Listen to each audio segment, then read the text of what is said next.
CPIM Thiruvananthapuram ജില്ലാ കമ്മിറ്റിയുടെ online Marxist പാഠശാല എന്ന പരിപാടിയിൽ 4ാമത് ക്ലാസ് ഇന്ന് ആരംഭിക്കുകയാണ്. 1ാമത്തെ ക്ലാസ് എന്ന നിലയിൽ മാർക്സിസ്റ്റ് പദാവലിയെ പരിചയപ്പെടുത്തി. 2ാമത്തെ ക്ലാസ് കമ്മ്യൂണിസ്റ്റ് പാർട്ടിയുടെ ചരിത്രമായിരുന്നു. 3ാമത്തെ ക്ലാസ് പാർട്ടി പരിപാടിയെ സംബന്ധിച്ചാണ് പറഞ്ഞത്. മെയ് ജൂൺ മാസം കോവിഡ്-19 വ്യാപനത്തെ തുടർന്ന് ലോക്ക്ഡൗൺ വളരെ ശക്തമായി നടപ്പാക്കിയതിനെ തുടർന്ന് ഈ ക്ലാസിൻ്റെ തുടർച്ചയ്ക്ക് ചെറിയൊരു വീഴ്ച സംഭവിച്ചിട്ടുണ്ട്. അതങ്ങനെ വന്നുപോയതാണ് എന്നുകൂടെ സൂചിപ്പിച്ചുകൊണ്ട് മാർക്സിസ്റ്റ് പാഠശാലയിലെ 4ാമത് ക്ലാസ് എന്താണ് മാർക്സിസം എന്നതിനെ സംബന്ധിച്ച് ഇന്ന് ആരംഭിക്കുകയാണ്. മാർക്സിസം എന്ന വിഷയം സാധാരണഗതിയിൽ തൊഴിലാളി വർഗത്തിൻ്റെ കലയും ശാസ്ത്രവും എന്ന നിലയിൽ നാം കൈകാര്യം ചെയ്തു പോരുന്നതാണ്. ലോകത്തിലെ കമ്മ്യൂണിസ്റ്റ് പാർട്ടികളെല്ലാം പ്രവർത്തിച്ചു കൊണ്ടിരിക്കുന്നത് തൊഴിലാളി വർഗത്തിൻ്റെ കലയും ശാസ്ത്രവുമാകുന്ന മാർക്സിസം ലെനിനിസത്തിൻ്റെ അടിസ്ഥാനത്തിലാണ്. ആ മാർക്സിസം ലെനിനിസത്തിനും അത് ഉയർത്തിപ്പിടിച്ചുകൊണ്ട് ലോക രാഷ്ട്രീയ രംഗത്ത് പ്രവർത്തിക്കുന്ന കമ്മ്യൂണിസ്റ്റ് പാർട്ടികൾക്കും എതിരായി പ്രചണ്ഡമായ പ്രചാരണമാണ് ലോകത്തൊട്ടുക്ക് കാലാകാലങ്ങളിൽ നടന്നിരുന്നത്. എങ്കിലും അക്കാഡമിക് തലത്തിൽ മാർക്സിസത്തെ സംബന്ധിച്ച് സാമ്പത്തിക ശാസ്ത്രത്തിൽ എക്കണോമിക് സിസ്റ്റംസ് സമ്പദ് വ്യവസ്ഥകളെ സംബന്ധിച്ച് പറയുമ്പോൾ സോഷ്യലിസവും കമ്മ്യൂണിസവും ക്യാപിറ്റലിസവും എല്ലാം പറഞ്ഞു പോരുന്ന കൂട്ടത്തിൽ ഒരുപക്ഷെ കമ്മ്യൂണിസത്തിൻ്റെ വകഭേദമെന്ന നിലയിൽ മാർക്സിസവും പറഞ്ഞു പോരുന്നുണ്ടാവും. അത്തരത്തിലൊരു പ്രതിപാദന രീതിയല്ല മാർക്സിസത്തെ സംബന്ധിച്ച് ഞങ്ങൾ ഈ ക്ലാസ്സിലൂടെ നടത്തുന്നത്. എന്താണ് മാർക്സിസം? ഈ മാർക്സിസത്തിനെതിരായി ലോക രാഷ്ട്രീയ രംഗത്ത് മുമ്പും ഇപ്പോഴും നടത്തിക്കൊണ്ടിരിക്കുന്ന കള്ളപ്രചാരണങ്ങൾക്ക് എന്തെങ്കിലും കഴമ്പുണ്ടോ? 21ാം നൂറ്റാണ്ടിൽ മാർക്സിസത്തിൻ്റെ അവസ്ഥ എന്താവും? അതിലെല്ലാം ഉപരിയായി മാർക്സിസം എന്ന സയൻസിനെ, മാർക്സിസം എന്ന ശാസ്ത്രത്തെ നിങ്ങളുടെ മുന്നിൽ പരിചയപ്പെടുത്തുവാനുമാണ് ഈ ക്ലാസ്സുകൾ കൊണ്ട് ഞാൻ ഉദ്ദേശിക്കുന്നത്. എന്താണ് മാർക്സിസം? ഈ മാർക്സിസം എവിടെ നിന്നാണ് ഉണ്ടായത്? അതിൻ്റെ സവിസ്തരമായ ഒരു പ്രതിപാദനത്തിലേക്ക് ഞാൻ പോകുന്നില്ല.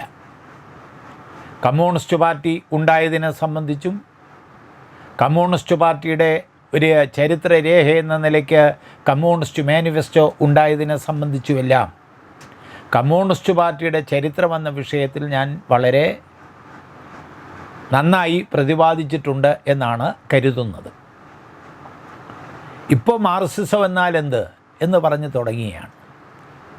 എൻ്റെ ഈ ക്ലാസ്സുകളെല്ലാം മാർക്സിസത്തിൽ അപാരമായ പാണ്ഡിത്യം കൈവരിച്ചിട്ടുള്ള പണ്ഡിത ശ്രേഷ്ഠന്മാർക്ക് വേണ്ടിയിട്ടുള്ളതല്ല.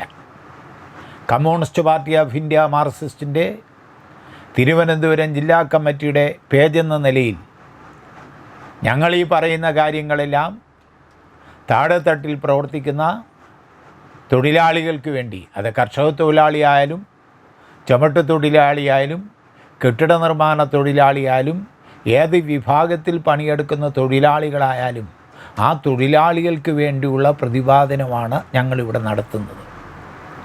മാർക്സ് തന്നെ ഏംഗൽസിനോട് പറഞ്ഞിട്ടുള്ളതുപോലെ നമ്മളീ പറയുന്നതും എഴുതുന്നതുമെല്ലാം ഈ ലോകത്തിലെ, ഈ രാജ്യത്തിലെ ഏറ്റവും പാവപ്പെട്ടവന് വേണ്ടിയാണ്. അതുകൊണ്ട് നമ്മൾ പ്രയോഗിക്കുന്ന പദപ്രയോഗങ്ങൾ, നമ്മുടെ ഭാഷ എന്ന് പറയുന്നത് വളരെയേറെ ലാളിത്യം ഉള്ളതായി തീരണം എന്ന് മാർക്സ് തന്നെ ഏംഗൽസിനോട് ഒരു സന്ദർഭത്തിൽ പറഞ്ഞിട്ടുണ്ട്. അത് തന്നെയാണ് ഞാനും ഇവിടെ മുറുകെ പിടിക്കുന്നത്.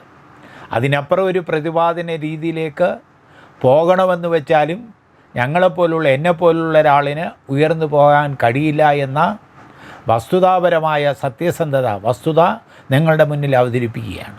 എന്താണ് മാർക്സിസം? ഈ മാർക്സിസമൊക്കെ എങ്ങനെ വേണമെങ്കിലും വിശദീകരിക്കാം. ഇപ്പോൾ 10ാം ക്ലാസ്സിലൊരു കുട്ടിയോട് അക്കാഡമിക് തലത്തിൽ 10ാം ക്ലാസ്സിലെല്ലാം യൂറോപ്യൻ രാജ്യങ്ങളിൽ നടന്നിട്ടുള്ള യൂറോപ്യൻ രാജ്യങ്ങളുടെ ചരിത്രം, അവിടെ വന്നിട്ടുള്ള മുന്നേറ്റമെല്ലാം സ്കൂൾ തലങ്ങളിലും കോളേജ് തലങ്ങളിലുമെല്ലാം പഠിപ്പിക്കുന്നുണ്ട്. അവിടെ എന്താണ് മാർക്സിസം എന്ന് ചോദിച്ചാൽ തീർച്ചയായും അക്കാഡമിക് തലത്തിൽ അധ്യാപകർ കുട്ടികളെ പറഞ്ഞു പഠിപ്പിക്കുന്നത് മാർക്സ് ആവിഷ്കരിച്ച സിദ്ധാന്തങ്ങളെയാണ് മാർക്സിസം എന്ന് പറയുന്നത്. അതല്ലേ പഠിപ്പിക്കാൻ എളുപ്പം. മാർക്സ് ആവിഷ്കരിച്ച സിദ്ധാന്തം പദം തന്നെ മാർക്സിസം. അപ്പോൾ മാർക്സിസം എന്ന പദം വന്നിരിക്കുന്നത് മഹാനായ കാൾ മാർക്സിൽ നിന്നാണ്. അപ്പോൾ കാൾ മാർക്സ് ആവിഷ്കരിച്ചിട്ടുള്ള സിദ്ധാന്തം അതാണ് മാർക്സിസം. പക്ഷേ മാർക്സ് തന്നെ ജീവിച്ചിരിക്കുമ്പോൾ അഭിപ്രായങ്ങൾ രേഖപ്പെടുത്തിയിട്ടുണ്ട്. കമ്മ്യൂണിസ്റ്റ് മാനിഫെസ്റ്റോ എഴുതി കഴിയുന്നതോടുകൂടി മാർക്സും ഏംഗൽസും തമ്മിലുള്ള ബന്ധം ദൃഢം ആവുകയാണ്, നല്ല ബന്ധത്തിലായി തീരുകയാണ്. അതുകൊണ്ട് തന്നെ മാർക്സ് പല സന്ദർഭത്തിലും പറഞ്ഞ എന്താണെന്ന് വെച്ചാൽ, ഞാൻ ഈ ആവിഷ്കരിച്ചിട്ടുള്ള സിദ്ധാന്തങ്ങളൊന്നും എൻ്റേത് മാത്രമല്ല, ഞാൻ ഈ ആവിഷ്കരിച്ചിട്ടുള്ള സിദ്ധാന്തങ്ങളിൽ ഏംഗൽസിൻ്റേതാകുന്ന നല്ല സംഭാവനയുണ്ട്.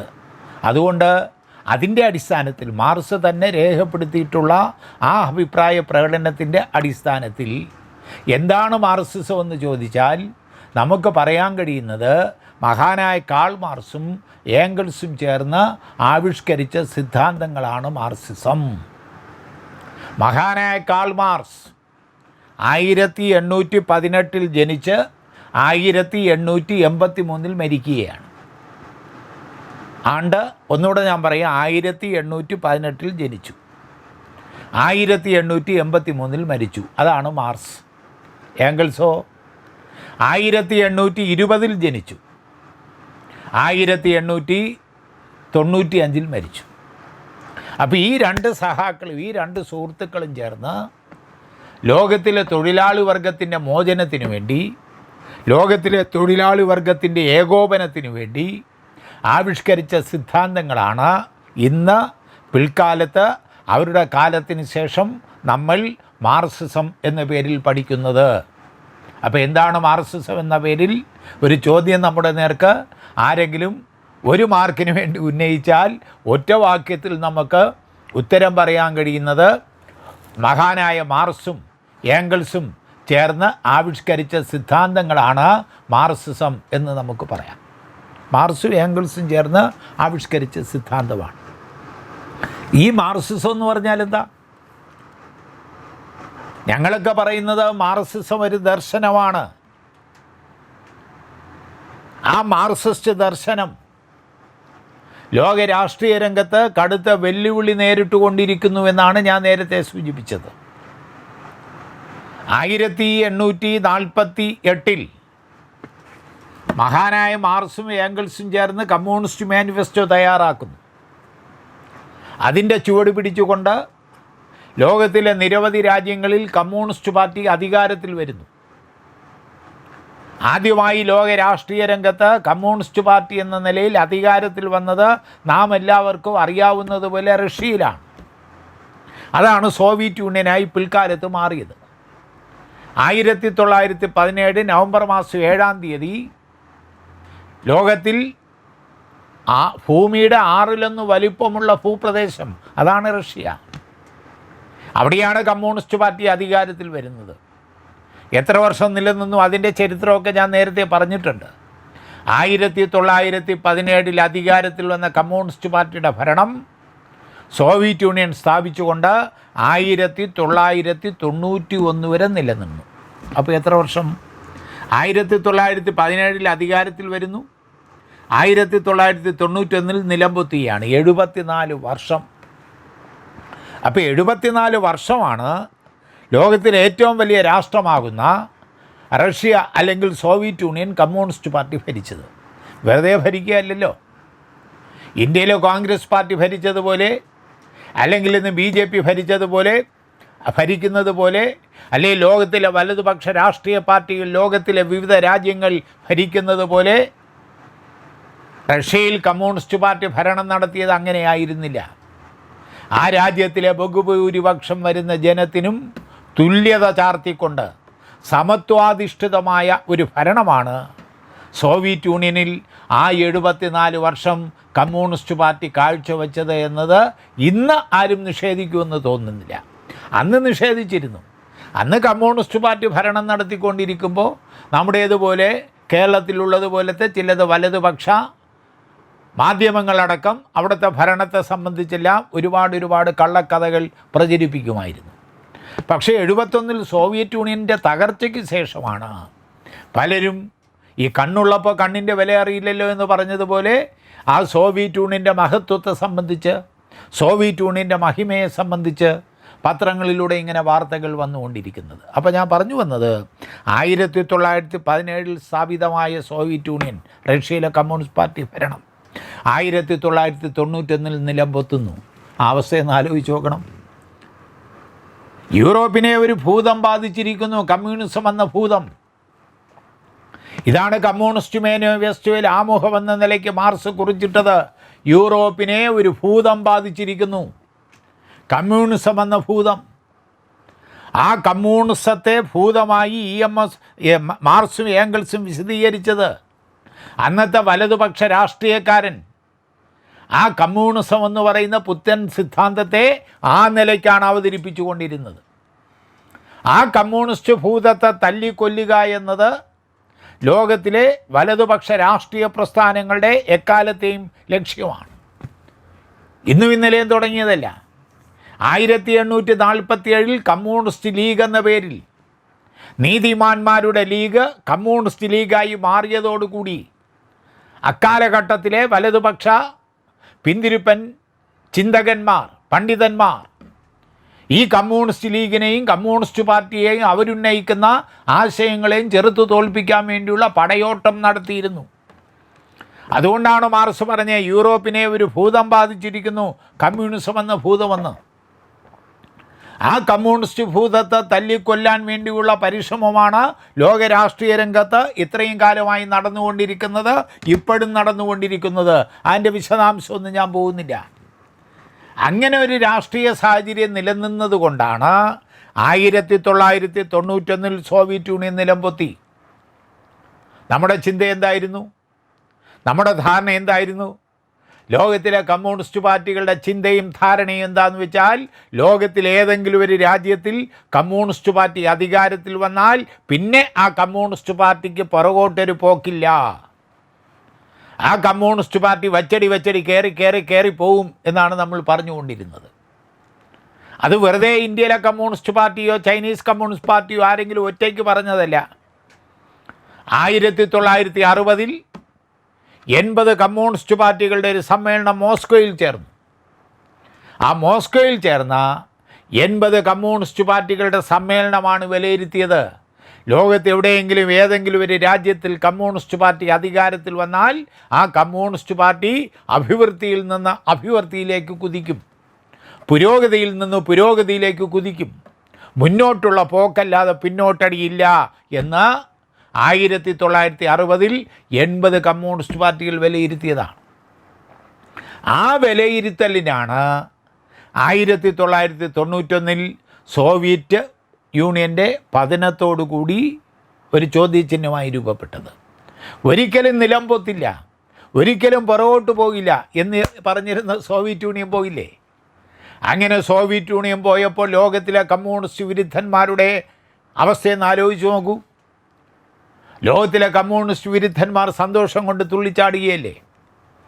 കമ്മ്യൂണിസ്റ്റ് ഭൂതത്തെ തല്ലിക്കൊല്ലാൻ നടന്നിരുന്ന ശക്തികൾ അരുച്ചൈസ്തരൻ ലോകവൊട്ടിക്ക് വിളിച്ചു പറഞ്ഞില്ലേ, കമ്മ്യൂണിസ്റ്റ് ഭൂതം ഇല്ലാതായി, അത് നിലംപൊത്തിയിരിക്കുന്നു, ഇനി ലോക രാഷ്ട്രീയ രംഗത്ത് കമ്മ്യൂണിസത്തിന് രക്ഷയില്ല, മാർക്സിസം ഇല്ലാതായിരിക്കുന്നു എന്നുള്ള പ്രചണ്ഡമായ പ്രചാരണമാണ് നടത്തിയത്. എന്ന് പറഞ്ഞാൽ സോവിയറ്റ് യൂണിയൻ്റെ പതനത്തോടുകൂടി ഒരിക്കലും തകരില്ല എന്ന് വിശ്വസിച്ചിരുന്ന സോവിയറ്റ് യൂണിയൻ തകർന്നതോടുകൂടി ലോക രാഷ്ട്രീയ രംഗത്ത് മാർക്സിസത്തിൻ്റെ കഥ കഴിഞ്ഞിരിക്കുന്നു, കമ്മ്യൂണിസ്റ്റ് പാർട്ടിയുടെ കഥ കഴിഞ്ഞിരിക്കുന്നു എന്നുള്ള പ്രചാരണമാണ് ലോക രാഷ്ട്രീയ രംഗത്ത് 1991 ഉയർന്നു വന്നത്. അപ്പോൾ അതിൻ്റെ അവസ്ഥ എന്താ? അതിൻ്റെ വസ്തുത എന്താ? അന്ന് നമ്മൾ പറഞ്ഞ മറുപടി എന്താ? അപ്പോൾ നമ്മൾ പറഞ്ഞ മറുപടി എന്താണെന്ന് വെച്ചാൽ, എന്തുകൊണ്ട് സോവിയറ്റ് യൂണിയൻ തകർന്നു എന്നതിൻ്റെ കാരണം കണ്ടെത്തി.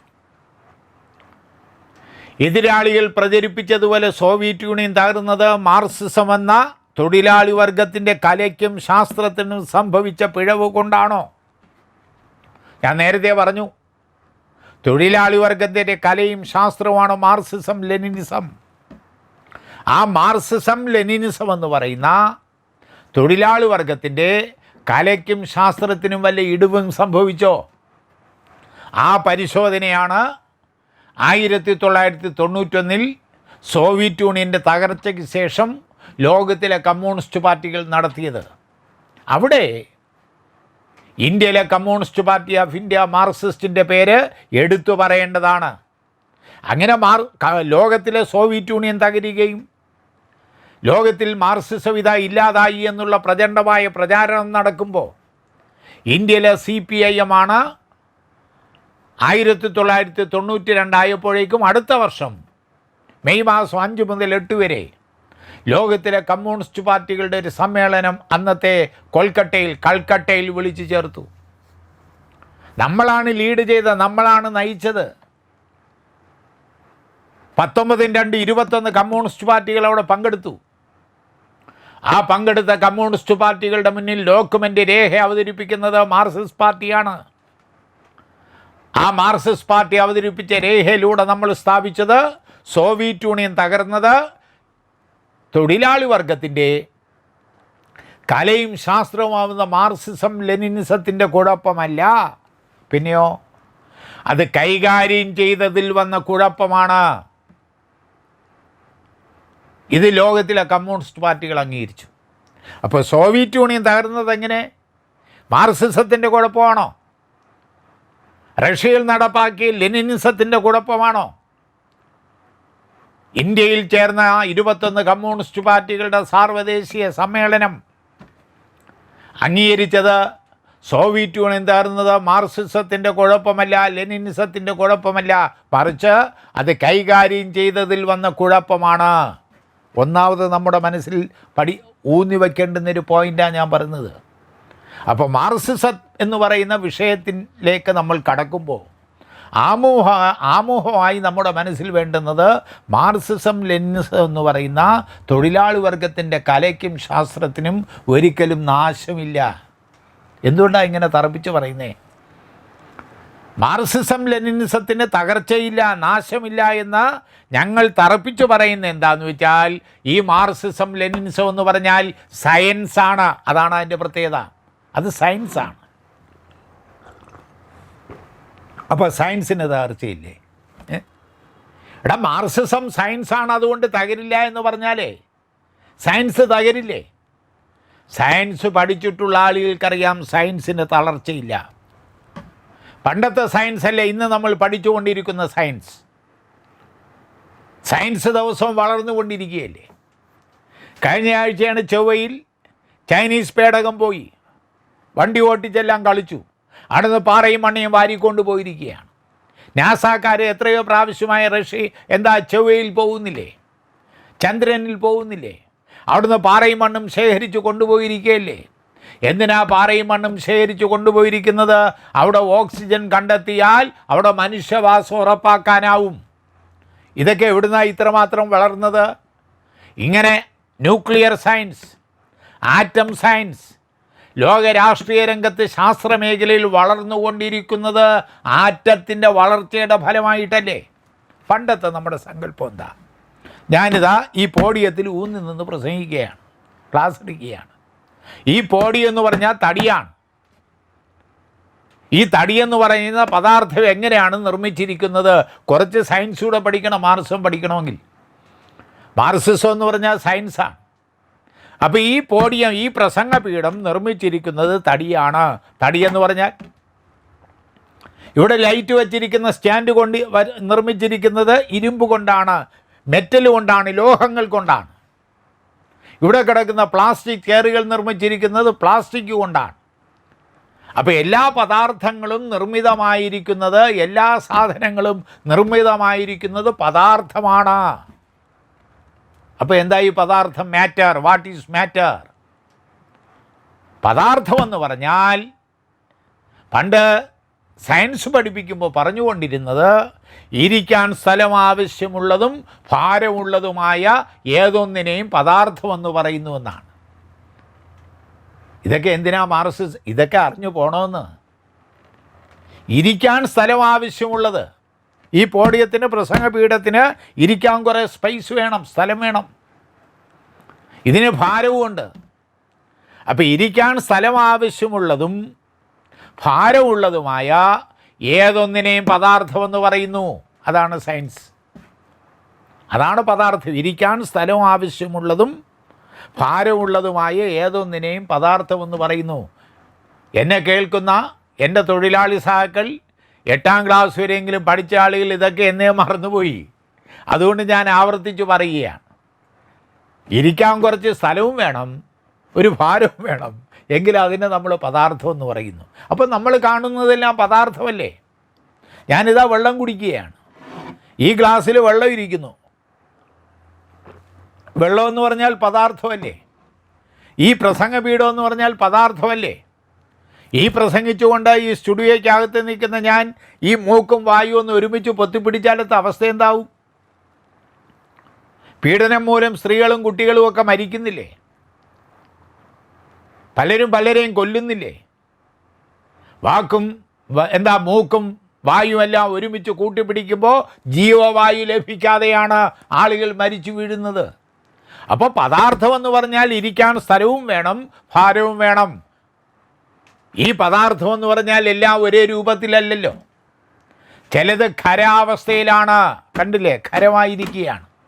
അതിനൊരു നിശ്ചിത രൂപമുണ്ട്. നിശ്ചിത രൂപമുള്ള ഒരു പദാർത്ഥത്തെയാണ് നമ്മൾ ഖരം, സോളിഡ് എന്ന് പറയുന്നത്. അപ്പോൾ അതിൻ്റെ പ്രത്യേകത എന്താ? ഇപ്പോൾ ഈ പോഡിയം എങ്ങനെ ഇരിക്കുന്നെങ്കിൽ ഈ പോഡിയത്തിനകത്ത് ഉമ്പിടി ചെറിയ ചെറിയ ചെറിയ കണികകളുണ്ട്. എല്ലാ പദാർത്ഥങ്ങളും പണ്ട് കാലം തൊട്ടേ പറഞ്ഞു. അതിൻ്റെ ഉസ്താദ് എന്ന് പറയുന്നത്, ചാമ്പ്യൻ എന്ന് പറയുന്നത് ഇന്ത്യയിലൊരു മഹർഷി കണാദനായിരുന്നു. കണാദൻ. ആ കണാദൻ പറഞ്ഞ എന്താന്ന് വെച്ചാൽ എല്ലാ പദാർത്ഥങ്ങളും നിർമ്മിതമായിരിക്കുന്നത് ചെറിയ ചെറിയ കണികകൾ കൊണ്ടാണ്. ആ കണിക എന്ന് പറഞ്ഞാൽ തന്മാത്രയാണ്, മോളിക്യൂൾ. അപ്പോൾ എല്ലാ പദാർത്ഥങ്ങളും നിർമ്മിതമായിരിക്കുന്നത് ചെറിയ ചെറിയ കണികകൾ കൊണ്ടാണ്. ആ കണിക എന്ന് പറഞ്ഞാൽ തന്മാത്രയാണ്. ഇതാരാ പറഞ്ഞേ? ഇതൊരു ഭാരതീയൻ തന്നെ പറഞ്ഞത്. അയാളുടെ പേര് കണാദൻ. കണാദനാണ് പറഞ്ഞത്. അതിൻ്റെ വിശദാംശങ്ങളിലേക്ക് ഞാൻ പോകുന്നില്ല. അപ്പോൾ എല്ലാ പദാർത്ഥങ്ങളും നിർമ്മിതമായിരിക്കുന്നത് ചെറിയ ചെറിയ കണികകളാകുന്ന തന്മാത്രകൾ കൊണ്ടാണ്. ഇതെത്രയോ നൂറ്റാണ്ടിന് മുമ്പ് പറഞ്ഞതാണ്. പക്ഷേ ഏകദേശം ഒരു 19ാം നൂറ്റാണ്ടൊക്കെ ആകുമ്പോഴേക്കും ഒരു സയൻറ്റിസ്റ്റ് വന്നു. അയാളുടെ പേര് എനിക്കറിയാം, നിങ്ങളെ പറഞ്ഞ് ബുദ്ധിമുട്ടിക്കണമെന്ന് ഞാൻ ആഗ്രഹിക്കുന്നില്ല. John Dalton. ആ ജോൺ ഡാൾട്ടൺ എന്നൊരു സയൻറ്റിസ്റ്റ് വന്ന് പറഞ്ഞു, പദാർത്ഥം നിർമ്മിതമായിരിക്കുന്നത് തന്മാത്രകൾ കൊണ്ടല്ല, പിന്നെയോ ആറ്റങ്ങൾ കൊണ്ടാണ്. അപ്പോൾ പോയില്ലേ സംഗതി? ആദ്യം പറഞ്ഞത് നൂറ്റാണ്ടുകൾ നിലനിന്നത് എല്ലാ പദാർത്ഥങ്ങളുടെയും അടിസ്ഥാനം തന്മാത്രയാണ്. കണാദൻ പറഞ്ഞത് ഈ പ്രപഞ്ചത്തിൻ്റെ മൂലമെന്ന് പറയുന്നത്, അടിത്തറ എന്ന് പറയുന്നത് തന്മാത്രയെന്നാണ് കണാദൻ പറഞ്ഞേ. ഏകദേശം 1907 ജോൺ ഡാൾട്ടൺ എന്ന് പറയുന്നൊരു സയൻറ്റിസ്റ്റ് വന്നിട്ട് പറയുകയാണ്, ഒരു പദാർത്ഥത്തിൻ്റെ ഏറ്റവും ചെറിയ കണിക തന്മാത്രയല്ല, മറിച്ചോ ആറ്റമാണ്. ആറ്റം, പരമാണു. അപ്പോൾ ആദ്യം പറഞ്ഞെന്താ? ആദ്യം കണാദൻ എന്ന് പറയുന്ന ഒരാൾ പറഞ്ഞത് ഈ പ്രപഞ്ചത്തിൻ്റെ മൂലമെന്ന് പറയുന്നത് തന്മാത്രയാണ്. അടുത്ത കാലമായപ്പോൾ ജോൺ ഡാൾട്ടൺ പറഞ്ഞു പദാർത്ഥത്തിൻ്റെ അടിത്തറ എന്ന് പറയുന്നത് തന്മാത്രയല്ല, ആറ്റമാണ്. അപ്പോൾ ഞാൻ നിങ്ങളോട് ചോദിക്കുന്നത്, ആദ്യം കണാദൻ ഒരു പദാർത്ഥത്തിലെ ഏറ്റവും ചെറിയ കണിക തന്മാത്രയെന്ന് പറഞ്ഞില്ലേ, അപ്പോൾ അത് തെറ്റാണോ? തന്നെ തന്മാത്രയാണ് ഏറ്റവും ചെറിയ കണികയെന്ന് ആദ്യം പറഞ്ഞില്ലേ, അത് തെറ്റായിരുന്നോ? ഒരു സംശയം വേണ്ട, നമുക്ക് തറപ്പിച്ച് പറയാം, അന്നത് ശരിയായിരുന്നു. അന്നത് തെറ്റല്ല, അന്ന് അത്രയും മതി. അന്ന് ഈ പ്രപഞ്ചത്തെ സംബന്ധിച്ച്, പദാർത്ഥത്തിനെ സംബന്ധിച്ച്, അതിൻ്റെ ഏറ്റവും ചെറിയ കണികയെ സംബന്ധിച്ച് മറ്റാരും ഒന്നും പറഞ്ഞിരുന്നില്ല. മറ്റാരും ഒന്നും പറയാതിരുന്ന കാലഘട്ടത്തിലാണ് കണാദൻ പറഞ്ഞത് ഈ പ്രപഞ്ചത്തിൻ്റെ മൂലം തന്മാത്രയാണ്. ഒരു പദാർത്ഥത്തിൽ ഏറ്റവും ചെറിയ കണിക തന്മാത്രയാണ്, അതുകൊണ്ട് അത് 100% ശരി. അപ്പോൾ പിന്നെ ആറ്റം എന്ന് പറഞ്ഞതോ ജോൺ ഡാൾട്ടൺ വന്ന് മറ്റൊരാൾ വന്ന് ആറ്റം എന്ന് പറയില്ലേ, അതതിൻ്റെ വികസിത രൂപമാണ്. കണാദൻ പറഞ്ഞു വെച്ചതിനെ സംബന്ധിച്ച് കൂടുതൽ കൂടുതൽ പഠനം നടത്തുകയും അതിനേക്കാളും കുറച്ചുകൂടെ ശരിയായി ചെറിയ കണികയുണ്ട്, അത് ആറ്റമെന്ന് ജോൺ ഡാൾട്ടൺ പറഞ്ഞത് കൂടുതൽ ശരിയായി. അപ്പോൾ നേരത്തെ ഉള്ളത് തെറ്റല്ല, അതിൻ്റെ വികസിത രൂപമാണ് ആറ്റം. പരമാണു പൊരുളിലും സ്ഫുരണമായി മിന്നും പരമപ്രകാശമേ നീ തന്നെ സത്യം എന്നാണ് പണ്ട് കാലങ്ങളിൽ ഈശ്വര പ്രാർത്ഥനയിൽ സ്കൂളിൽ പാടിയിരുന്നപ്പോൾ പറഞ്ഞുകൊണ്ടിരുന്നത്. അപ്പം ജോൺ ഡാൾട്ടൺ പറഞ്ഞു ഒരു പദാർത്ഥത്തിലെ ഏറ്റവും ചെറിയ കണിക ആറ്റമാണ്. ഞാൻ അതിങ്ങനെ പരുത്താൻ നിൽക്കുന്നില്ല. കുറേ കഴിയുമ്പോൾ 1911 ആയപ്പോഴേക്കും വേറെയും ഒരുപാട് സയൻറ്റിസ്റ്റുകൾ വരെയാണ്, ഞാൻ പേരൊന്നും പറയുന്നില്ല, അവർ ഈ ആറ്റത്തിൻ്റെ അകത്ത് വീണ്ടും വീണ്ടും ഉമ്പിടി കണികകളെ പറ്റി കണ്ടുപിടിക്കുകയാണ്. കൊച്ചു കൊച്ചു കണികകളെ സംബന്ധിച്ച് പറയുകയാണ്. അപ്പോൾ എന്ന് പറഞ്ഞാൽ ഈ ആറ്റത്തെ പറ്റി പഠിപ്പിക്കുന്നതാണ് ആറ്റം സയൻസ്. ഈ ആറ്റം സയൻസ് ഇങ്ങനെ വളർന്നുകൊണ്ടിരിക്കുകയാണ്. പണ്ട് തന്മാത്രയായിരുന്നു, പിന്നെ ആറ്റമായിരുന്നു, പിന്നെ ആറ്റത്തിൻ്റെ അകത്ത് ഇലക്ട്രോണുണ്ട്, പ്രോട്ടോണുണ്ട്, ന്യൂട്രോണുണ്ട്. ഈ ആറ്റത്തിൻ്റെ നടുക്ക് പരമാണുവിൻ്റെ നടുക്കൊരു കേന്ദ്രമുണ്ട്, ന്യൂക്ലിയസ് ഉണ്ട്. ഇങ്ങനെ സയൻസ് ഇങ്ങനെ ദിവസം പ്രതി വളർന്നു പോവുകയല്ലേ. ജോൺ ഡാൾട്ടൺ അന്ന് ഒന്നുകൂടെ പറഞ്ഞു വെച്ചു, ഈ ആറ്റം ചെറിയ കണികയാണ് എന്ന് പറഞ്ഞതോടൊപ്പം അന്ന് ജോൺ ഡാൾട്ടൺ പറഞ്ഞു വെച്ചത് ഈ ആറ്റം അവിഭാജ്യമാണ്, ഇൻഡിവിസിബിൾ എന്നാണ് പറഞ്ഞത്. ആറ്റം അവിഭാജ്യമാണ്. പിന്നെ ആറ്റത്തെ വിഭജിച്ചില്ലേ, ആറ്റത്തിൻ്റെ നടുക്കുള്ള ന്യൂക്ലിയസിനെ വിഭജിച്ചില്ലേ, ന്യൂക്ലിയർ ബോംബ് ഉണ്ടാക്കിയില്ലേ. എന്തെല്ലാം വികാസമാണ് ഈ ശാസ്ത്ര ലോകത്ത്, ആറ്റം സയൻസിൻ്റെ രംഗത്ത് ഇങ്ങനെ വന്നുകൊണ്ടിരിക്കുന്നത്. അപ്പം ഞാൻ ഇത്രയും ഒരു 5-10 മിനിറ്റ് എടുത്ത് ഈ ആറ്റം സയൻസിൻ്റെ ചരിത്രം ഇങ്ങനെ ചുരുക്കിയെങ്കിലും നിങ്ങളോട് പറഞ്ഞത് എന്തിനാന്ന് വെച്ചാൽ, ഈ സയൻസ് ഇങ്ങനെ വളരുകയല്ലേ. ഈ വളർച്ചയുടെ അടിസ്ഥാനത്തിൽ ഇന്നലെ പറഞ്ഞ സയൻസ് അല്ല ഇന്ന് നമ്മൾ പറയുന്നത്. അതുകൊണ്ട് ഇന്നലത്തെ സയൻസ് എല്ലാം തെറ്റായിരുന്നുവെന്ന് കരുതണ്ട. ഇന്നലത്തെ സയൻസിൻ്റെ വികസിത രൂപങ്ങൾ, വളർച്ചയുടെ രൂപങ്ങളാണ് ഇന്ന് നമ്മൾ സയൻസിലൂടെ കണ്ടുകൊണ്ടിരിക്കുന്നത്. അത് തന്നെയാണ് മാർക്സിസം. അത് തന്നെയാണ് മാർക്സിസം എന്ന് പറഞ്ഞാൽ, മാർക്സിസം ഒരു ശാസ്ത്രമാണ്. അപ്പോൾ ശാസ്ത്രത്തിന് തളർച്ചയില്ലേ? ശാസ്ത്രത്തിന് തളർച്ചയില്ല, എന്തേ ഉള്ളൂ? വളർച്ചയേ ഉള്ളൂ. അതുപോലെ ഈ മാർക്സിസത്തിനും എന്തേ ഉള്ളൂ? മാർക്സിസത്തിനും വളർച്ച മാത്രമേ ഉള്ളൂ. 1883 മരിച്ച മാർക്സ്, 1895 മരിച്ച ഏംഗൽസ്, അവരാവിഷ്കരിച്ച സിദ്ധാന്തങ്ങൾ കമ്മ്യൂണിസ്റ്റ് പാർട്ടി രൂപീകരിച്ച് അത് നടപ്പാക്കാൻ വേണ്ടിയുള്ള പരിശ്രമം നടത്തിയത് റഷ്യയിൽ സഖാവ് ലെനിൻ. എന്ന് പറഞ്ഞാൽ ഈ മാർക്സിസത്തിൻ്റെ പരീക്ഷണശാലയായിരുന്നു റഷ്യ. അങ്ങനെ ആ മാർക്സിസത്തെ റഷ്യയാവുന്ന പരീക്ഷണശാലയിൽ സഖാവ് ലെനിൻ നടപ്പാക്കിയപ്പോൾ അതിൻ്റെ പ്രായോഗിക വശത്തെയാണ് നമ്മൾ എന്ത് വിളിക്കുന്നത്? ലെനിനിസം എന്ന് പറയുന്നത്. മാർക്സ് ഏംഗൽസ് എഴുതി വെച്ച സിദ്ധാന്തങ്ങൾ എങ്ങനെയൊക്കെയാണ് ആ രാജ്യത്ത് നടപ്പാക്കാൻ കഴിയുന്നത് എന്നതിൻ്റെ അടിസ്ഥാനത്തിൽ സഖാവ് ലെനിൻ റഷ്യ എന്ന് പറയുന്ന രാജ്യത്ത് മാർക്സിസം നടപ്പാക്കി. അതിനെയാണ് നമ്മൾ ലെനിനിസം എന്ന് പറയുന്നത്. മറ്റൊരു നിർവചനം സാമ്പത്തിക ശാസ്ത്രത്തിൻ്റെ അടിസ്ഥാനത്തിൽ നമ്മൾ പറയും സാമ്രാജ്യത്വ കാലഘട്ടത്തിലെ മാർക്സിസമാണ് ലെനിനിസം എന്ന്. അതൊക്കെ പിന്നെ പറയാം. ഇപ്പോൾ വളരെ സിമ്പിളായി ഞാൻ പറഞ്ഞു പോവുകയാണ്. ലെനിനിസം എന്ന് പറഞ്ഞാൽ മാർക്സിസത്തിൻ്റെ വികസിത രൂപമാണ്. ഇപ്പോൾ അത്രയും മതി. 1949 ഒക്ടോബർ മാസം 1-ാം തീയതി ചൈനയിൽ കമ്മ്യൂണിസ്റ്റ് പാർട്ടി വന്നില്ലേ? മാവോ അല്ലേ അത് നടപ്പാക്കിയത്. അതിന് നമ്മൾ എന്താ പേരിട്ട് വിളിക്കുന്ന? മാവോയിസം എന്ന് വിളിക്കുകയല്ലേ. അപ്പോൾ അതും മാർക്സിസത്തിൻ്റെ വികസിതമായ രൂപമാണ്. അപ്പോൾ സയൻസ് വളരുന്നത് പോലെ, സയൻസ് വികസിക്കുന്നത് പോലെ ഏത് വികസിക്കുകയാണ്? മാർക്സിസം വികസിക്കുകയാണ്. അതുകൊണ്ടാണ് എതിരാളികൾ വലതുപക്ഷ സൈദ്ധാന്തികന്മാർ മാർക്സിസം തകർന്നു പോയി എന്നുള്ള മുറവിളി കൂട്ടിയപ്പോൾ മാർക്സിസ്റ്റ് അനുഭാവികളും മാർക്സിസം പഠിച്ചിട്ടുള്ള ആളുകളും പറഞ്ഞത് മാർക്സിസം തകരില്ല. എന്തുകൊണ്ട് തകരില്ല? മാർക്സിസം ഒരു സയൻസാണ്, മാർക്സിസം ശാസ്ത്രമാണ്, ശാസ്ത്രത്തിന് വളർച്ച മാത്രമേ ഉള്ളൂ, തളർച്ചയില്ല എന്ന് നമ്മൾ ഈ ശാസ്ത്രങ്ങളുടെ പിൻബലത്തിലാണ് പറഞ്ഞത്. ആ പിൻബലത്തിന് ഉപോത്ബലകമായ കാര്യങ്ങളാണ് മാർക്സിസത്തിൻ്റെ അടിസ്ഥാനത്തിൽ മാർക്സും എംഗൽസും ആവിഷ്കരിച്ച സിദ്ധാന്തം റഷ്യയിൽ നടപ്പാക്കി. അത് ലെനിനിസമാവുന്നു, ചൈനയിൽ നടപ്പാക്കുന്നു അത് മാവോയിസമാവുന്നു. ഇന്ന് ലോകത്തിലെ മിക്കവാറും കുറേയെങ്കിലും രാജ്യങ്ങളിൽ അതിങ്ങനെ വരികയും പോവുകയും അധികാരത്തിൽ വരികയും പോവുകയും ചെയ്യുന്ന മഹത്തായൊരു സിദ്ധാന്തമായി നിലകൊള്ളുകയാണ്. അതുകൊണ്ടാണ് ഒറ്റ വാക്യത്തിൽ പറഞ്ഞാൽ മാർക്സിസത്തിന് തകർച്ചയില്ല, അതിന് വളർച്ച മാത്രമേ ഉള്ളൂ. പക്ഷേ കമ്മ്യൂണിസ്റ്റ് പാർട്ടികളുടെ ചരിത്രത്തിൽ, വിപ്ലവ പ്രസ്ഥാനങ്ങളുടെ ചരിത്രത്തിൽ വേലിയേറ്റം ഉണ്ടാകുന്നത് പോലെ വേലിയിറക്കവും ഉണ്ടാകും. അതൊരു പ്രതിഭാസമാണ്. കമ്മ്യൂണിസ്റ്റ് പാർട്ടികൾ ചില രാജ്യങ്ങളിൽ ഇങ്ങനെ കയറി പോകുന്നത് പോലെ ചില അവസരങ്ങളിൽ ശക്തമായ തിരിച്ചടിയും കിട്ടും. ആ തിരിച്ചടി ലോക രാഷ്ട്രീയ രംഗത്തിലെ കമ്മ്യൂണിസ്റ്റ് പാർട്ടികൾക്ക് കിട്ടിയിട്ടുണ്ട്.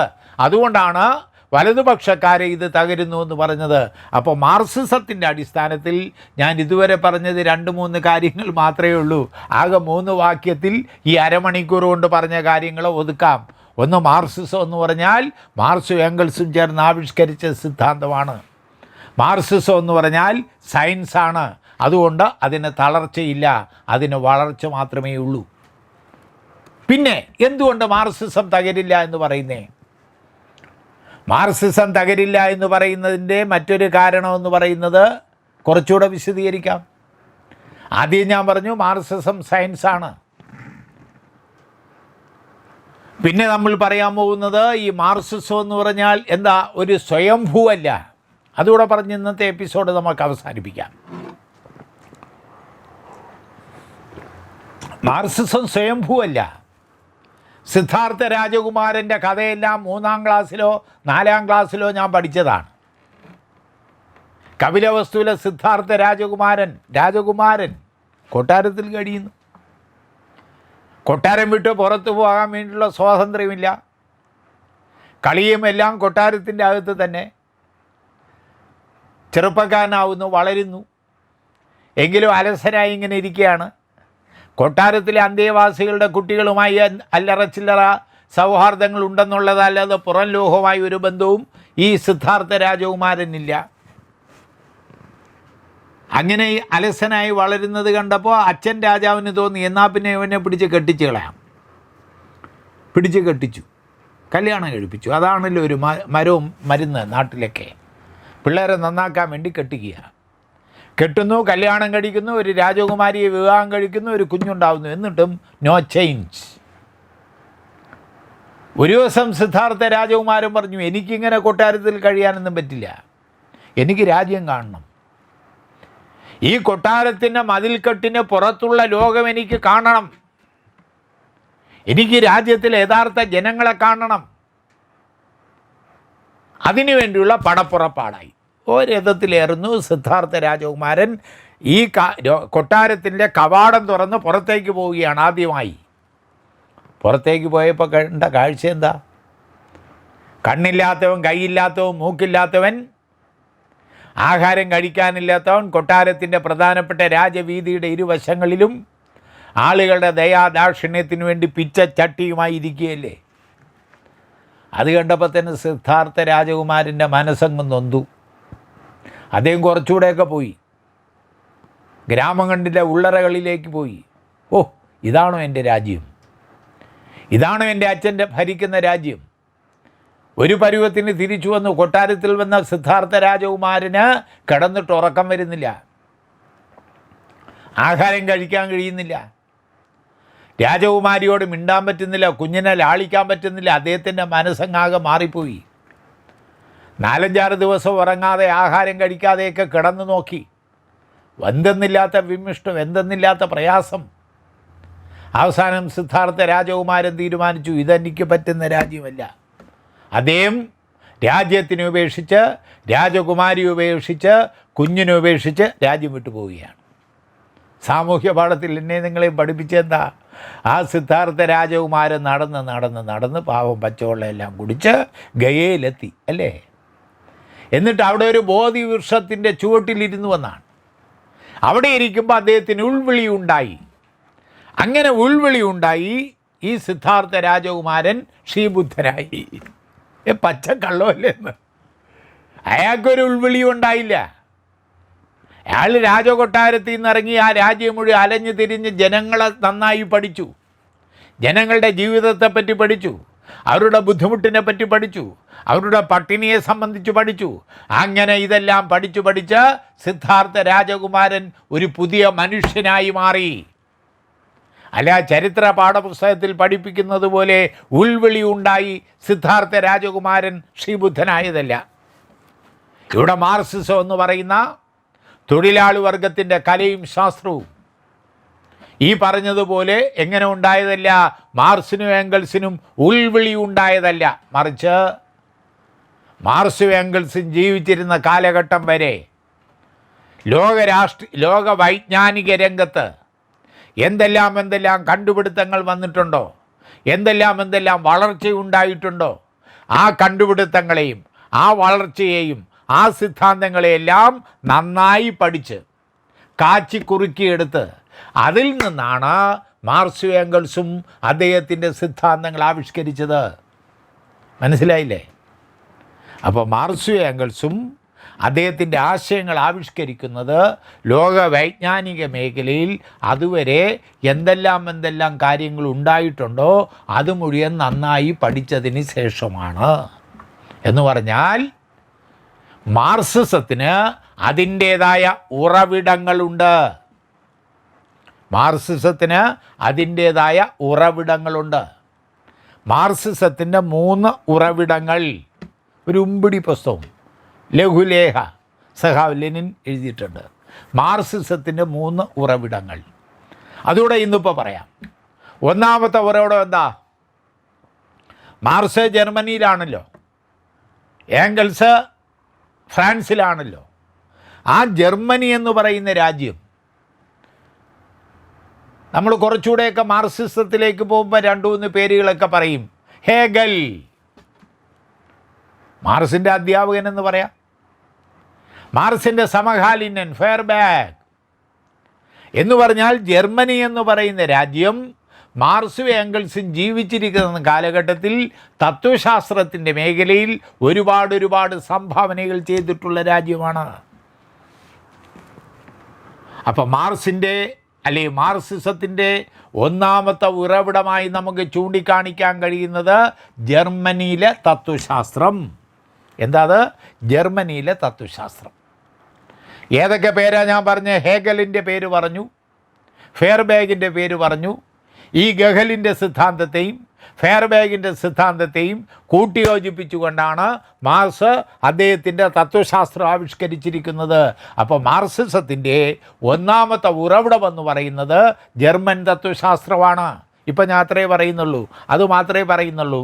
കൂടുതൽ പഠിക്കണമെന്നുള്ള സഹാക്കൾ മാർക്സിസത്തിൻ്റെ 3 ഉറവിടങ്ങളെന്ന് പറയുന്ന പുസ്തകം എടുത്ത് വായിക്കണം. അതിൻ്റെ ഡീറ്റെയിൽസ് നമുക്കതിൽ കിട്ടും. അപ്പോൾ ഒന്നാമത്തെ ഉറവിടം ജർമ്മൻ തത്വശാസ്ത്രം. പിന്നെ രണ്ടെന്ന് പറഞ്ഞാൽ സോഷ്യലിസ്റ്റ് ആശയങ്ങൾ, ഫ്രാൻസിലെ സോഷ്യലിസ്റ്റ് ആശയങ്ങൾ. ഫ്രഞ്ച് വിപ്ലവത്തിനും അതിനു മുമ്പും ഫ്രാൻസ് എന്ന് പറയുന്ന രാജ്യം പല വിധത്തിലുള്ള സോഷ്യലിസ്റ്റ് ആശയങ്ങളെ കൊണ്ട് സമ്പന്നമാണ്. നമ്മൾ തന്നെ പലപ്പോഴും പറഞ്ഞിട്ടുണ്ട്, കമ്മ്യൂണിസ്റ്റ് മാനിഫെസ്റ്റോ എന്ന് തന്നെ വിളിച്ചു. സോഷ്യലിസ്റ്റ് മാനിഫെസ്റ്റോ എന്ന് വിളിച്ചില്ല. എന്തുകൊണ്ട്? അതിൻ്റെ ഉത്തരം മാനിഫെസ്റ്റോയെ സംബന്ധിച്ച് പറഞ്ഞപ്പോൾ ഞാൻ പറഞ്ഞതാണ്, ഈ ക്ലാസ്സിലല്ല. എന്താണെന്ന് വെച്ചാൽ മാർക്സും ഏംഗൽസും കമ്മ്യൂണിസ്റ്റ് മാനിഫെസ്റ്റോ തയ്യാറാക്കുന്ന വേളയിൽ തന്നെ ഫ്രാൻസ് പോലുള്ള രാജ്യങ്ങളിൽ സോഷ്യലിസം എന്ന് പറയുന്ന ആശയം സാർവത്രികമായി പ്രചരിപ്പിക്കപ്പെട്ടിരുന്നു.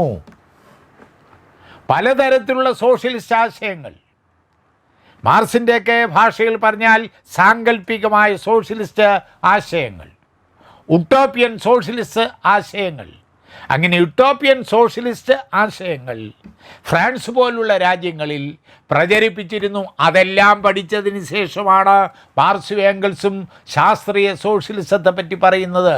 അപ്പോൾ രണ്ടാമത്തെ ഉറവിടം നമുക്കിപ്പോൾ അത് മതി. മാർക്സിസത്തിൻ്റെ രണ്ടാമത്തെ ഉറവിടമെന്ന് പറയുന്നത് ഫ്രാൻസിലെ സോഷ്യലിസ്റ്റ് ആശയങ്ങൾ. അപ്പോൾ ഞാൻ പറഞ്ഞുകൊണ്ട് നിൽക്കുന്നത് മാർക്സിസം സ്വയംഭൂവല്ല. അത് ഒരു ദിവസം കൊണ്ട് മാർക്സിനും ഏംഗൽസിനും ഉൾവിളി ഉണ്ടായി, ബോധോദയം ഉണ്ടായതല്ല. മറിച്ച് മാർക്സും ഏംഗൽസും ജീവിച്ചിരിക്കുന്ന കാലയളവിൽ, അതുവരെയുള്ള കാലഘട്ടത്തിൽ വൈജ്ഞാനിക മേഖലയിൽ എന്തെല്ലാം കണ്ടുപിടുത്തങ്ങൾ ഉണ്ടായിട്ടുണ്ടോ ആ കണ്ടുപിടുത്തങ്ങളെല്ലാം കാച്ചി കുറുക്കി എടുത്തതിന് ശേഷമാണ് മാർക്സും ഏംഗൽസും ഈ ആശയങ്ങൾ ആവിഷ്കരിച്ചത്. എന്ന് പറഞ്ഞാൽ മാർക്സിസത്തിന് അതിൻ്റേതായ ഉറവിടങ്ങളുണ്ട്. മാർക്സിസത്തിൻ്റെ ഒന്നാമത്തെ ഉറവിടം ഞാൻ പറഞ്ഞു ജർമ്മനിയിലെ തത്വശാസ്ത്രം. രണ്ടാമത്തെ ഉറവിടം എന്ന് പറയുന്നത് ഫ്രാൻസിലെ സോഷ്യലിസ്റ്റ് ആശയങ്ങൾ. അതിൽ തോമസ് മോറിൻ്റെ പേരുണ്ട്, ഓവൻ്റെ പേരുണ്ട്. അതൊക്കെ ഞാൻ നേരത്തെ റെഫറൻസ് എന്ന് പറഞ്ഞ മാർക്സിസത്തിൻ്റെ 3 ഉറവിടങ്ങളെന്ന് പറയുന്ന പുസ്തകം, ലെനിൻ്റെ പുസ്തകം എടുത്ത് വെച്ച് വായിക്കുമ്പോൾ അതിൻ്റെ ഡീറ്റെയിൽസ് കിട്ടും. അപ്പോൾ രണ്ടാമത്തെ ഉറവിടം ഫ്രാൻസിലെ സോഷ്യലിസ്റ്റ് ആശയങ്ങൾ. മൂന്നാമത്തേത് ബ്രിട്ടൻ എന്ന് പറയുന്ന രാജ്യം എക്കാലത്തും ധനതത്വശാസ്ത്രത്തിൻ്റെ രംഗത്ത് ഒട്ടനവധി സംഭാവന ചെയ്ത രാജ്യങ്ങളാണ്. സാമ്പത്തിക ശാസ്ത്രം കുറച്ചെങ്കിലും പഠിച്ചിട്ടുള്ള ആളുകൾ കേട്ടുപോന്നിട്ടുള്ള പേരുകളാണ് ആഡം സ്മിത്ത്, റിക്കാർഡോ. ഇവരെല്ലാം ബ്രിട്ടൻ എന്ന് പറയുന്ന രാജ്യത്ത് ജീവിച്ചു പോന്നവരാണ്. അപ്പോൾ സാമ്പത്തിക ശാസ്ത്രത്തിൽ ആ കാലഘട്ടത്തിൽ ഒരുപാട് സംഭാവനകൾ ചെയ്ത രാജ്യമെന്ന് പറഞ്ഞാൽ ബ്രിട്ടനാണ്. അതിൽ ഒരാളിൻ്റെ പേരെങ്കിലും ഓർത്തു വയ്ക്കണമെന്നുള്ള ആളുകൾക്ക് ആഡം സ്മിത്ത് എന്ന പേര് ഓർത്തു വയ്ക്കാം. എന്ന് പറഞ്ഞാൽ ഇവിടെ ഞാൻ പറയുന്നത് മൂന്നാമത്തെ ഉറവിടമായി ഞാൻ പറയുന്നത് ബ്രിട്ടനിലെ ധനതത്വശാസ്ത്രം. ആഡം സ്മിത്ത് റിക്കാർഡോയുടെ 2 തിയറിയൊക്കെയാണ് പാഠവ്യവസ്ഥയെ സംബന്ധിച്ചെല്ലാം ഉള്ള വിശദീകരണം നടത്തുന്ന അവസരത്തിൽ മാർക്സ് അവലംബിച്ചിട്ടുള്ളത്. അപ്പോൾ മാർക്സിസത്തിൻ്റെ മൂന്നാമത്തെ ഉറവിടം ബ്രിട്ടനിലെ ധനതത്വശാസ്ത്രമാണ്. അപ്പോൾ അവിടെ നമുക്ക് ചുരുക്കാം. അപ്പോൾ മാർക്സിസം എന്ന് പറഞ്ഞാൽ സ്വയംഭൂവല്ല. മാർക്സിസം എന്ന് പറഞ്ഞാൽ ഏംഗൽസിനും അതുപോലെ മാർക്സിനും ബോധോദയം ഉണ്ടായതല്ല. മറിച്ച് ഈ മാർക്സും ഏംഗൽസും ജീവിച്ചിരിക്കുന്ന കാലയളവിൽ ലോക വൈജ്ഞാനിക രംഗത്ത് എന്തെല്ലാം വളർച്ചയും പുരോഗതിയും ഉണ്ടായിട്ടുണ്ടോ ആ വളർച്ചയും പുരോഗതിയുമെല്ലാം അവരെ ആർജിച്ചിട്ടാണ് മാർക്സിസം ആവിഷ്കരിച്ചിരിക്കുന്നത്. എന്ന് പറഞ്ഞാൽ മാർക്സിസത്തിന് അതിൻ്റേതായ ഉറവിടങ്ങളുണ്ട്. മാർക്സിസത്തിന് 3 ഉറവിടങ്ങളുണ്ട്. ഏതാ 3 1 ജർമ്മനിയിലെ തത്വശാസ്ത്രം, ഞാൻ അത്രേ പറയുന്നുള്ളൂ. 2 ഫ്രാൻസിലെ സോഷ്യലിസ്റ്റ് ആശയങ്ങൾ. 3 ബ്രിട്ടനിലെ ധനതത്വശാസ്ത്രം. ഇവയിൽ നിന്നാണ് മാർക്സും ഏംഗൽസും അവരുടെ സിദ്ധാന്തം, മാർക്സിസം എന്ന് പറയുന്ന സിദ്ധാന്തം ആവിഷ്കരിച്ചിരിക്കുന്നത്.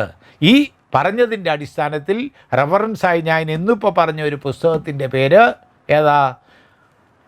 മാർക്സിസത്തിൻ്റെ 3 ഉറവിടങ്ങൾ. അപ്പോൾ ഇത്രയും പറഞ്ഞ് ഇന്ന് ഞാൻ അവസാനിപ്പിക്കുകയാണ്. അടുത്ത എപ്പിസോഡിൽ നമുക്ക് മാർക്സിസം എന്ന് പറയുന്ന വിഷയത്തിലേക്ക് കടക്കാം. എല്ലാവർക്കും അഭിവാദനങ്ങൾ.